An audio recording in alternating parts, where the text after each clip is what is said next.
రాయలసీమ ప్రాంతానికి ఇప్పుడు కేంద్ర ప్రభుత్వం చేస్తున్నటువంటి ప్రయోజనం వాస్తవంగా ఇప్పటికే అనేకం రాయలసీమ ప్రాంతానికి ఇస్తూ వస్తున్నారు.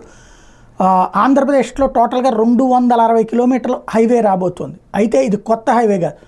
Hyderabad to Bengaluru national highway వైడన్ చేస్తుంటే దాని ఇంపాక్ట్ ఆంధ్రప్రదేశ్లోని రాయలసీమకి 260 కిలోమీటర్లు రాబోతుంది. 4 లైన్ల నుంచి 6 లైన్ల ఎక్స్ప్రెస్ వేగా మారుస్తున్న నేపథ్యంలో అక్కడ భారీ ఎత్తున ఇప్పటికే ఈజీగా వెళ్ళేటటువంటిది మరింత సులభతరం కాబోతుంది. NH-44 విస్తరణకి ఓకే చేస్తుంది కేంద్ర ప్రభుత్వం. ఇందులో ఉమ్మడి కర్నూలు, అనంతపురం జిల్లాలతో పాటు కడప జిల్లా అంటే వైఎస్ఆర్ అంటారు కదా, వాసులకి ప్రయాణం సులభంగా కాబోతుంది. కర్నూలు హైదరాబాద్కి 217 కిలోమీటర్లు ఉంది. ప్రస్తుతం 4 గంటల్లో పోతుంది. ఇక 2.5-3 గంటలు వెళ్ళిపోవచ్చు.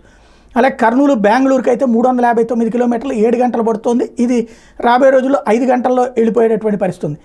NH-44 విస్తరిస్తే అది జరిగేటటువంటిది. అట్లాగే కర్నూలు నుంచి బెంగళూరుకు ప్రయాణించే వైఎస్ఆర్ జిల్లా వాసులు కోడికొండ చెక్పోర్ట్ సమీపంలోని కొండూరు నుంచి ప్రయాణం వేగవంతం కాబోతుంది.